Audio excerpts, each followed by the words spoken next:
రాష్ట్రంలో జరుగుతూ ఉన్న కక్ష సాధింపు రాజకీయాలు ఎలా జరుగుతూ ఉన్నాయి అని చెప్పడానికి, అద్దం పట్టడానికి ఈరోజు అప్పలరాజు ఉదాహరణ ఒక ఎగ్జాంపుల్గా ఎప్పుడు కూడా చరిత్రలో నిలిచిపోతుంది. ఎందుకనంటే ఇక్కడ జరుగుతూ ఉన్నది ఏంది, ఒక ఘటనను ఏ మాదిరిగా ట్విస్ట్ చేస్తూ ఉన్నారు, కనీస మానవతా విలువలు కూడా లేకుండా మంచితనం అన్నదానికి పూర్తిగా పాతలు వేస్తూ. ఈ పిల్లాడిని ఒకసారి చూడండి. That boy is 18 years old. మొన్ననే నీట్ రాసినాడు, ఒక నెల కిందట నీట్ రాసినాడు. 18-year-old బాయ్ నెల కిందట నీట్ రాసి వాళ్ళ నాన్న మాదిరిగానే తాను కూడా ఒక మంచి డాక్టర్ కావాలని పడతా ఉన్న వయసు అది.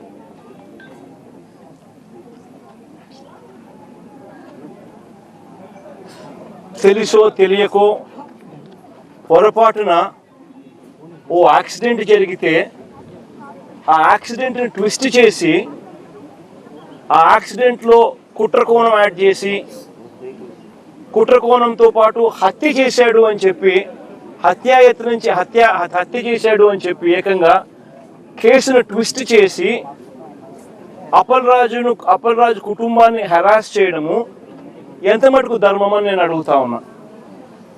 నిజంగా సమాజంలో ఉన్న ప్రతి ఒక్కరూ కూడా ఆలోచన చేయాల్సిన అవసరం ఉన్న ప్రశ్న ఇది. ఒకవేళ యాక్సిడెంట్ అనేది పొరపాటున యాక్సిడెంట్ అనేది ఏదైనా ఎవరైనా ఇంటెన్షనల్గా చేసే కార్యక్రమం కాదు. ఒక గొర్రెల కాపరి 45 సంవత్సరాల వయసులో ఆ గొర్రెల కాపరి ఉంటాడు. వయసు అయింది ఆల్మోస్ట్ ఇంచుమించు. రోడ్డు మీద గొర్రెలు కాసుకుంటా ఉన్న పరిస్థితుల మధ్య బైక్లో యాక్సిడెంట్, బైక్ మీద యాక్సిడెంట్ జరిగితే దాంట్లో కుట్రకోణం ఎక్కడి నుంచి వస్తుంది? హత్య చేయాలి అని ముందుగానే ఆలోచన చేయాల్సిన పరిస్థితులు ఎందుకు వస్తాయి? ఆ మనిషి ఎవరో పరిచయం కూడా లేదు ఈ మనిషికి, ఈ పిల్లాడికి. వీళ్ళకి ఎవరికి పరిచయం కూడా లేదు ఆ మనిషి. Is just pedestrian. ఒక దారిన పోయే నడుచుకుంటూ పోయే ఒక వ్యక్తి. అన్ఫార్చునేట్గా జరిగింది. చెయ్యాలనే ఉద్దేశం ఎవరికి ఉండదు. అలాంటి అన్ఫార్చునేట్గా జరిగిన ఒక ఘటన పట్టుకుని ఈ పిల్లల కెరీర్ను నాశనం చేయాలని చెప్పి ఆలోచన చేయడం ఎంత మటుకు ధర్మం? ఇది కరెక్టేనా? జస్ట్ బికాస్ అప్పలరాజు అనే వ్యక్తి బీసీలలో ఒక మంచి నాయకుడు కాబట్టి, వైసీపీకి సంబంధించిన నాయకుడు కాబట్టి, వైఎస్ఆర్సీపీ పార్టీకి చెందిన వ్యక్తి కాబట్టి ఇది ధర్మమేనా అని అడుగుతా ఉన్నా. నిజంగా ఒక చిన్నపిల్లాడి చేసిన యాక్సిడెంట్ను ఒక కుట్రగాను హత్యగాను దాన్ని చిత్రీకరించి మొత్తం అప్పలరాజు కుటుంబాన్ని దీంట్లో ఇరికిచ్చే కార్యక్రమం ఎంత మటుకు ధర్మం అనేది అందరూ కూడా ఆలోచన చేయాలి. అసలు ఆశ్చర్యకరమైన విషయం ఏమిటి అని అంటే, ఎల్లో మీడియాలో ఒక కట్టుకథ రాయిస్తారు. దానికి యాంగిల్స్, వక్రీకరణ, ట్విస్టింగ్, మసాలాలు అన్నీ కలిపి తర్వాత టీడీపీ సోషల్ మీడియా దాన్ని అందుకుంటుంది. ఆ అందుకున్న దాన్ని చివరకు పోలీసులు దాన్నే కేసుగా మార్చేస్తారు. నిజంగా రాష్ట్రంలో జరుగుతూ ఉన్న మాఫియా సామ్రాజ్యం ఇదే. ఇది ఓ ఈనాడు, ఒక ఆంధ్రజ్యోతి, ఓ TV5, ఓ చంద్రబాబు, ఓ లోకేష్, వీళ్ళకి సంబంధించిన గవర్నమెంట్, వీళ్ళకి సంబంధించిన పోలీసులు. ఇది ఒక మాఫియా సామ్రాజ్యం. నిజంగా ఇది ధర్మమేనా అని చెప్పి నిజంగా అందరూ కూడా, ప్రతి ఒక్కరూ కూడా గుండెలు వేసుకుని ఆలోచన చేయాల్సిన అవసరం ఉన్న ప్రశ్న ఇది. అప్పలరాజు విషయానికి ఒకసారి వద్దాం. అప్పలరాజు అనే వ్యక్తి 10వ తరగతిలో he was state first rank. Appalaraju అనే వ్యక్తి వీళ్ళ నాన్న 10th క్లాస్లో స్టేట్ ఫస్ట్. చంద్రబాబు నాయుడు గతంలో ముఖ్యమంత్రిగా ఉన్నప్పుడు వచ్చి అవార్డు ఇచ్చినాడు వీళ్ళ నాయనకు. స్టేట్ ఫస్ట్ అవార్డు ఇచ్చినాడు. చదువుల్లో ఆ స్థాయికి పోయిన వ్యక్తి తన సొంత కష్టం మీద డాక్టర్ అయ్యాడు. లోకేష్ మాదిరి డొనేషన్ కట్టి స్టాన్ఫోర్డ్లో సీట్ తెచ్చుకోలా. సొంత కష్టం మీద కష్టపడి చదివి డాక్టర్ అయినాడు. డాక్టరే కాదు, ఎండి కూడా చేశాడు, పోస్ట్ గ్రాడ్యుయేట్ కూడా, ఎండి కూడా చదివినాడు. చదివి ఒక మంచి డాక్టర్గా పేరు తెచ్చుకున్నాడు. తర్వాత నేను టికెట్ వైఎస్ఆర్సీపీ తరఫున టికెట్ ఇస్తే ప్రజల ఆశీర్వాదాలతో ఎమ్మెల్యేగా అయ్యాడు. దాని తర్వాత మన పార్టీలో మంత్రిగా కూడా పనిచేశాడు. అంటే ఒక బీసీ నాయకుడు ఒక అతి సామాన్యమైన కుటుంబం నుంచి వచ్చి కష్టపడి చదివి మంచి డాక్టర్గా పేరు తెచ్చుకొని ఒక ఎమ్మెల్యే అయి ఒక మంత్రి అయి ఒక బీసీ నాయకుడిగా తాను ఎదిగితే అలాంటి మనిషిని ఫినిష్ చేయడం కోసం, క్యారెక్టర్ అసాసినేట్ చేయడం కోసం ఒక తప్పుడు కేసును, ఒక యాక్సిడెంట్ను ఒక కుట్రగాను ఒక హత్యగాను దాన్ని వక్రీకరించి మలచి తన కెరియర్ను నాశనం చేయాలని, తన క్యారెక్టర్ను అసాసినేట్ చేయాలని, అప్పలరాజును నాశనం చేయాలి అని చెప్పి ఇంత దుర్మార్గపు ఆలోచన, ఆ దుర్మార్గపు ఆలోచన చేసే దాంట్లో కూడా కనీసం ఈ 18 ఏళ్ళ పిల్లాడు, ఈ పిల్లోడి జీవితం నాశనం అవుతుందని కూడా కనీసం చంద్రబాబు నాయుడు ఆలోచన చేయడం లేదంటే నిజంగా అడుగుతా ఉన్నా. 80 ఏళ్ళ వయసు వస్తూ ఉంది చంద్రబాబు నాయుడు, మనిషి అన్నం తింటున్నాడా గడ్డి తింటున్నాడా అని అడుగుతా ఉన్నా. దిస్ ఇస్ అబ్సల్యూట్లీ రాజకీయాలను ఒక నీచమైన స్టేట్లోకి తీసుకొని పోవడం ఇది. నేను అడుగుతా ఉన్నా, ఒక్కొక్కరికి ఒక్కొక్క న్యాయం ఉంటుందా అని చెప్పి. కొన్ని తెలుగుదేశం పార్టీకి సంబంధించిన వాళ్ళకి ఎక్కడికైనా వాళ్ళు ఎవరైనా యాక్సిడెంట్లు చేసినా, వాళ్ళ పిల్లలు కానీ వాళ్ళ బంధువులు కానీ ఎవరైనా యాక్సిడెంట్లు చేస్తే, లేదా వాళ్ళే యాక్సిడెంట్ చేస్తే, వాళ్ళ కారులో ఉండగానే యాక్సిడెంట్ జరిగితే మొత్తం కుటుంబాన్ని కూడా ఇదే మాదిరిగానే కేసులు కట్టి అరెస్టులు చేసి కుట్ర కోణము హత్య కోణం అని చెప్పి పెట్టే కార్యక్రమం జరుగుతుందా? చేస్తారా అని అడుగుతాను చంద్రబాబు నాయుడు గారిని. ఒక నిజంగా చేసేట్టుగా అయితే ఇచ్చాపురం టీడీపీ ఎమ్మెల్యే కారు ఢీకొని వృద్ధుడు మృతి. ఇచ్చాపురం ఎమ్మెల్యే స్వయంగా కారులో ఉండగానే కారు ఢీకొని వృద్ధుడు మృతి. ఇదే శ్రీకాకుళం జిల్లాలోనే నేను చెప్తా ఉన్నా, ఎక్కడికో బయటకు కూడా పోవడంలా.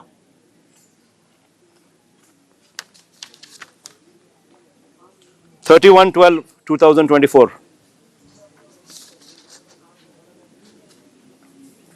ఇంకో కేసు కూడా ఏదో ఉంది కదా, పాతపట్నం ఎమ్మెల్యే మామిడి గోవింద్ అన్న. ఇదేనైనా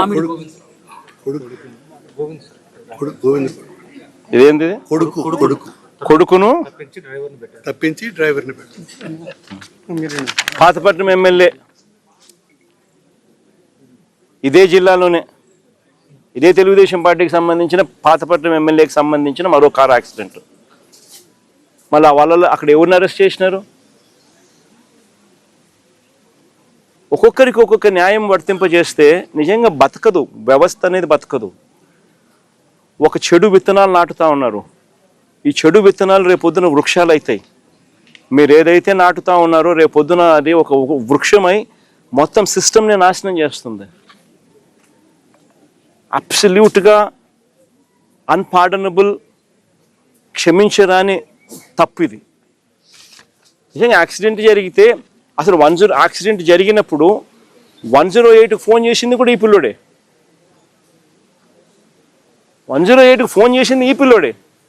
మరి నిజంగా చెడు ఉద్దేశం ఉంటే ఈ పిల్లోడు ఎందుకు 108కి ఫోన్ చేస్తాడు? 108కు ఈ పిల్లోడు ఫోన్ చేయడమే కాదు, సిపిఆర్ కూడా, అంటే వాళ్ళ నాన్న డాక్టర్ కాబట్టి ఈ పిల్లోడు కూడా చూసి సిపిఆర్ చేస్తే, అంటే చెస్ట్ సిపిఆర్ అంటే ఫుల్ చెస్ట్ హార్ట్ పంప్ చేసే సిపిఆర్ది వాళ్ళ నాయన చేయడం చూసి ఆరాటపడి ఆ మనిషిని బతికించాలని చెప్పి సిపిఆర్ కూడా చేసినాడు. అందరి ముందర ఆల్ జరిగేదంతా అందరి ముందర జరుగుతా అనే విషయాలే. అంటే ఆ మనిషిని కాపాడడం కోసం తాపత్రయపడ్డాడు. 108కి ఫోన్ చేసినాడు. మన పోలీసులకు ఆ తర్వాత ఇన్ఫార్మ్ చేసింది కూడా వీళ్ళ నాయనే. మరి ఎవరైనా కూడా దాన్ని కప్పాలనో ఇంకొకటి చేయాలనో ఎవరు తాపత్రయపడాల. ఒక అన్ఫార్చునేట్ ఇన్సిడెంట్ జరిగింది. ఒక అన్ఫార్చునేట్ ఇన్సిడెంట్లో అందరూ కూడా కాపాడే ప్రయత్నమే చేస్తున్నారు తప్పనిచ్చి దానికి బాధపడుతున్నారే తప్పనిచ్చి అయితే ఎవరు కూడా వాళ్ళ తప్పు లేదు. పాపము చేయగలిగింది ఏముంది? దాన్ని రాజకీయం చేయడం కోసం అని చెప్పి ఎంత దారుణంగా వీళ్ళు బిహేవ్ చేస్తూ ఉన్నారు అని అంటే నిజంగా ఆశ్చర్యంగా అనిపిస్తుంది నాకైతే. ఇదే చంద్రబాబు నాయుడు గారు నేను అడుగుతా ఉన్నా, ఈయన చేసింది ఏంది? యాక్సిడెంట్లో మరణించిన ఆ వ్యక్తి, యాక్సిడెంట్లో గొర్రెల కాపరి మరణిస్తే దాన్ని రాజకీయం చేసేందుకు చంద్రబాబు నాయుడు ఏం చేసినాడు? పాఠశారదని యాదవ్ మంత్రిని పంపిస్తాడు ఇక్కడికి. పాఠశారదని ఒక యాదవ మంత్రి ఇక్కడికి వచ్చి ఈడ ర్యాలీలు చేయిస్తాడు కులాల మధ్య చిచ్చు పెట్టేదానికి. ధర్మమేనా ఇది? అంటే ఏ పక్కైనా మత్స్యకారుడే కదా, అంటే ఇల్లు కొట్టుకొని చావని అయినా అంటే ఏం తప్పు చేసినాడు ఈ పిల్లోడు? ఒక యాక్సిడెంట్ జరిగింది, పొరపాటున జరిగిన దానికి నిజంగా మనసున్నోళ్ళు ఎవరైనా ఉంటే వాళ్ళతో ఇద్దరితో కూర్చోపెట్టుకొని పొరపాటు జరిగిందమ్మా, కాంపెన్సేషన్ ఇంతకన్నా ఇంత ఎక్కువ ఇస్తామమ్మా, నీ కుటుంబాన్ని పూర్తిగా మేమే అన్ని రకాల వీళ్ళతో భరోసా ఇప్పించాలి. నిజంగా అప్పలరాజు కూడా ఆ పని కూడా చేయడానికి కూడా ముందుకు కూడా పోయినాడు పాపం, మంచి ఉద్దేశంతో మంచి మనసుతోనే. ఇప్పుడు వీళ్ళు ఏం చేస్తూ ఉన్నారు? దీన్ని రాజకీయం చేసి చెడగొట్టి వాళ్ళకి జరిగే మంచి కూడా జరక్కోకుండా రాజకీయంగా ఒక యాదవ మంత్రిని ఇంటికి పంపించి ఓ యాదవ్ను అప్పలరాజు అంటే ఓ మత్స్యకారుడు ఈ పిల్లోడు 18 ఏళ్ళ పిల్లోడు కుట్ర చేసినాడంట, హత్య చేసినాడంట అని ర్యాలీలు. నిజంగా నేను అడుగుతా ఉన్నా, ఇదే చంద్రబాబు నాయుడు గారిని అడుగుతా ఉన్నా, నీకు మనిషివా రాక్షసుడివా అన్నది ఒక్కసారి నువ్వు ఆలోచన చేసుకోవాలా అని చెప్పి చంద్రబాబు నాయుడు గట్టిగా నిలదీస్తూ అడుగుతా ఉన్నా. ఎందుకంటే ఒక మనిషి అనేవానికి మనసు ఉండాలి. This is beyond repair. అంటే ఏ ఇన్సిడెంట్ అయినా కానీ వదలకూడదు, దాన్ని ట్విస్ట్ చేయాలా, వక్రీకరించాలా, ఎవరినైనా నాశనం చేయాలా, నీ రాజకీయ అవసరాల కోసమైనా ఆలోచన చేయడం దుర్మార్గం అనిపించడం లేదా మీకు? Absolutely disgraceful. నిజంగా అడుగుతాను, ఇదే యాదవుల మీద చంద్రబాబు నాయుడు గారికి నిజంగానే ఇంత ప్రేమ ఉంది అన్నమాట పోనీ వాస్తవమేనా అంటే అది లేదు.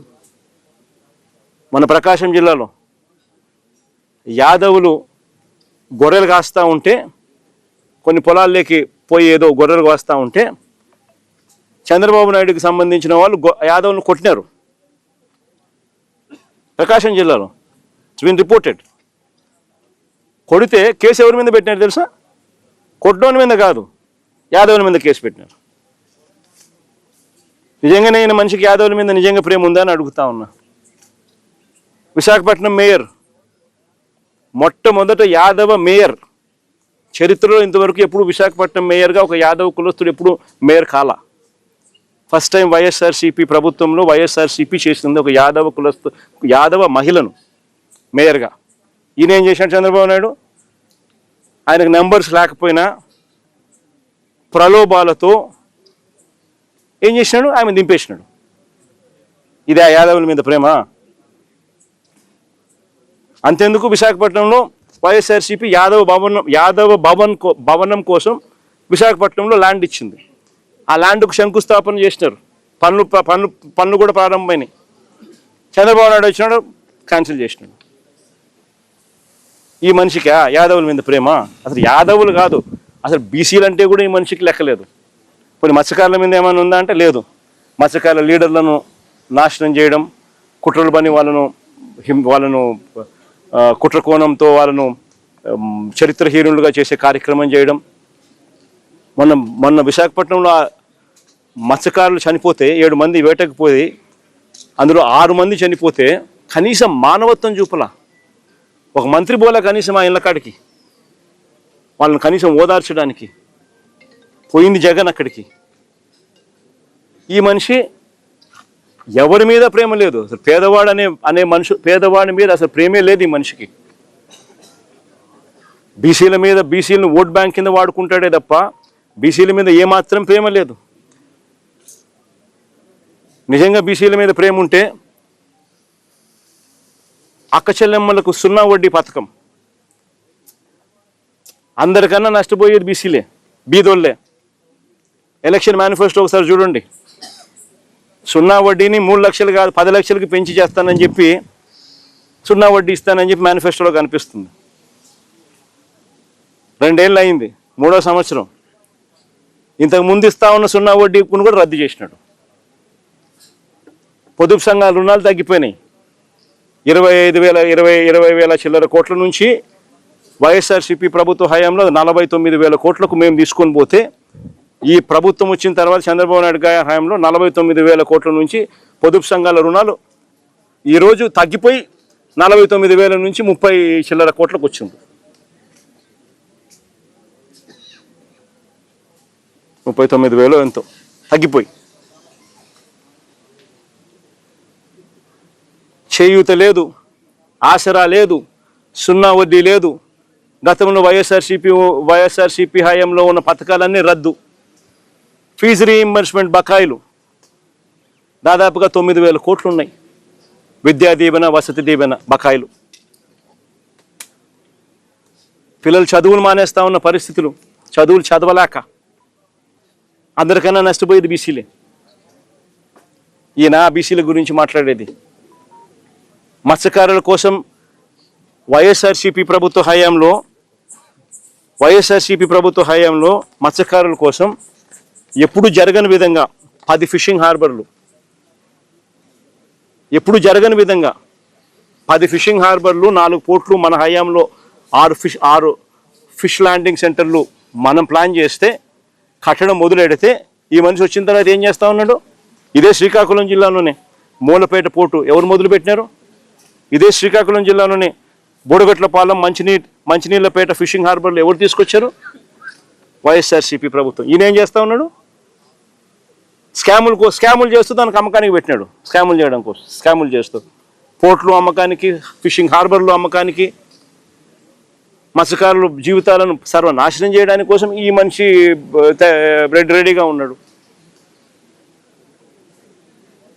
అసలు ఈ మనిషి చంద్రబాబు నాయుడు అనే వ్యక్తి సూపర్ 6లు లేవు, సూపర్ 7లు లేవు. ఎన్నికలప్పుడు బాండ్లు ఇచ్చినాడు, ప్రతి ఇంటికి పోయి బాండ్ ఇచ్చినాడు. పిల్లడు కనపడితే ఏమన్నాను, నీకు 36,000, నీకు 36,000, నీకు 36,000. ఇటు అమ్మ కనపడితే ఏమన్నాడు, నీకు 1,500 నెల, నీకు 1,500, నీకు 1,500, నీకు 1,500 అంటే 18,000, నీకు 18,000, నీకు 18,000, నీకు 18,000. మళ్ళీ 50 ఏళ్ళ ముసలి ఎవరు కనపడలేదు, విలేకరులు ఎవరు కనపడ్డాం 50 ఏళ్ళలో. 50 ఏళ్ళు ఎవరైనా కనపడితే ఏమంటాడు, నీకు 48,000, నీకు 48,000, నీకు 48,000. అందరికీ బాండ్లు. అమ్మఒడి 15,000 కథ దేవుడు ఎరుగు, అందరికీ ఇస్తాన కథ దేవుడు ఎరుగు. 9,000, 8,000, అది కూడా ఫస్ట్ సంవత్సరం ఎగరగొట్టి. నోరు తెరిస్తే అబద్ధాలు, చేస్తేదంతా మోసాలు. ఇవన్నీ ఎవరైనా ప్రశ్నిస్తే, ఏదో ప్రశ్నించే గొంతులు ఎక్కడైనా కనిపిస్తే వాళ్ళని ఇబ్బంది పెట్టడం, ప్రశ్నించే గొంతు లేకుండా చేయడం కోసం అని చెప్పి వాళ్ళ మీద ఆ తప్పుడు కేసులు, తప్పుడు ఆరోపణలు, వాళ్ళ జీవితాలు నాశనం అవుతాయని అన్న కనీస జ్ఞానం కూడా లేకుండా వాళ్ళ జీవితాలతో చెలగాటాలు ఆడడం. ఇది చంద్రబాబు నాయుడు గారి ప్రభుత్వంలో మనం చూస్తూ ఉన్న వాస్తవాలు. నేను ఒకటే చెప్తా ఉన్నా, ఈ కుటుంబానికి, అప్పలరాజు కుటుంబానికి వైఎస్ఆర్సీపీ పార్టీ అండగా ఉంటుంది, తోడుగా ఉంటుంది. నా చెల్లెలు, అప్పలరాజు భార్య అన్ని రకాలుగా తోడుగా ఉంటుంది వైఎస్ఆర్సీపీ అని చెప్పి మరొకసారి భరోసా ఇస్తా ఉన్నాను. పార్టీ అన్ని రకాలుగా తోడుగా ఉంటుంది. అప్పలరాజు కూడా న్యాయమే గెలుస్తుంది, ధర్మమే గెలుస్తుంది. అప్పలరాజు కూడా ఖచ్చితంగా త్వరగానే బయటకు వస్తాడు. ఎందుకంటే న్యాయస్థానాలు ఇంకా బ్రతికే ఉన్నాయి ఈ దేశంలోనూ, ఈ రాష్ట్రంలోనూ అన్న వాస్తవం కూడా నిజమే. కాబట్టి త్వరలోనే ఆయన బయటకు వస్తాడు. బయటకు వచ్చిన తర్వాత చంద్రబాబు నాయుడు గారి ప్రభుత్వం మీద జరగబోయే యుద్ధం ఇంకా తీవ్ర స్థాయిలో ఇంకా గట్టిగా కూడా చేసే కార్యక్రమం కూడా వైఎస్ఆర్సీపీ ఖచ్చితంగా చేస్తుంది. సార్, మీ ప్రభుత్వ హయాంలో అన్నీ లేబా.